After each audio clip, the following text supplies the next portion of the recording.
ठाकुर बाबा construction. रेत और गिट्टी हमारे यहाँ उचित दामों पर उपलब्ध है। रेत और गिट्टी के लिए संपर्क करें हर्ष सिनेमा चांदपुर वाले।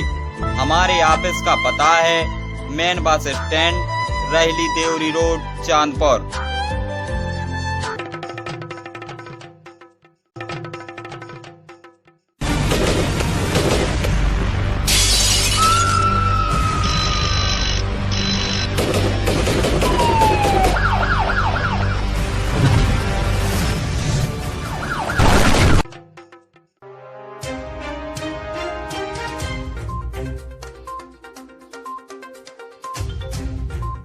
तुम्हारी बच्ची की बहुत ज्यादा तबीयत खराब है, जल्द आ जाओ।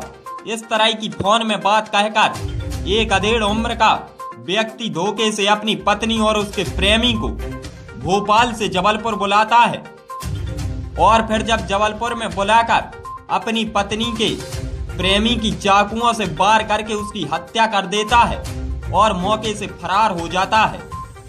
इस घटना की सूचना के बाद जब तक सिविल लाइन थाने की पुलिस मौके पर पहुंचती है, जब तक युवक की मौत हो जाती है।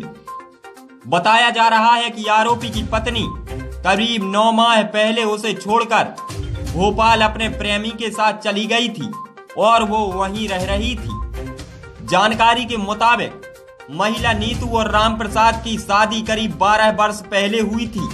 उनके 3 बच्चे भी थे। पति राम प्रसाद को शक था कि उसका राजू से प्रेम संबंध है, जिसको लेकर वह हमेशा नीतू के साथ मारपीट करता था। करीब 9 माह पहले नीतू राम प्रसाद को छोड़कर राजू के साथ भोपाल चली गई थी। इसी दौरान उसके 3 बच्चे राम प्रसाद के साथ रहा करते थे। भोपाल में नीतू और राजू मजदूरी किया करते थे। नीतू अपने प्रेमी के साथ भागकर जब भोपाल पहुंची तो वह छोटा तालाब कुमार मोहल्ला भोपाल में रहकर मजदूरी करने लगी। इधर राम प्रसाद लगातार राजू ठाकुर के मोबाइल पर फोन करता रहता था। कुछ दिन पहले उसने राजू को फोन करके बताया कि उसकी बेटी की तबीयत खराब है, एक बार नीतू को लेकर आ जाओ, देखकर चले जाना। जिसके बाद राजू और नीतू बेटी का हालचाल देखने जबलपुर आने को तैयार हो गए। नीतू और उसका प्रेमी राजू ठाकुर भोपाल से जबलपुर के लिए निकले। आरोपी लगातार दोनों से फोन पर संपर्क कर रहा था। ट्रेन से दोनों रेलवे स्टेशन पहुंचे तो वहां राम प्रसाद उन्हें लेने के लिए पहुंच जाता है। राम प्रसाद ने राजू की हत्या करने का पूरा प्लान बना रखा था। राम प्रसाद मड़वा बस्ती के रहने वाले थे तो वहीं प्रकाश रेलवे कॉलोनी में रहा करता था। उसने नीतू से कहा कि सामान लेकर यहीं खड़ी रहो। पुराने कमरे के पास उसने बाइक खड़ी की।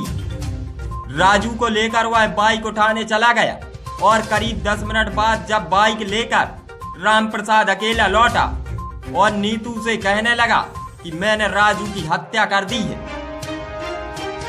इतना कहने के बाद आरोपी नीतू के साथ मारपीट कर वहां से फरार हो गया। यहां तड़पते तड़पते राजू ने दम तोड़ दिया। आरोपी राम प्रसाद राजू की हत्या करने के बाद मौके से भाग जाता है। इधर घटना के बाद नीतू मौके पर पहुंचती हैं तो देखती हैं कि राजू खून से लथपथ मृत हालत में पड़ा हुआ है। उसके पेट व गर्दन पर चाकू के धारदार हथियार से वार हुए हैं। वह निशान भी साफ साफ दिखाई देते हैं। राजू की चाकुओं से गोंदकर हत्या करने के बाद राम प्रसाद मौके से फरार हो जाता है। इधर स्थानीय लोगों की सूचना के बाद सिविल लाइन थाने की पुलिस मौके पर पहुंचती है और मृतक राजू के शव को पोस्टमार्टम के लिए मेडिकल कॉलेज भेज देती है।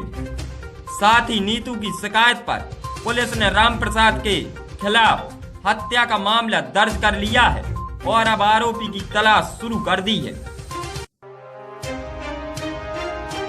सुनील सेन, खबर एक्सप्रेस न्यूज, जबलपुर।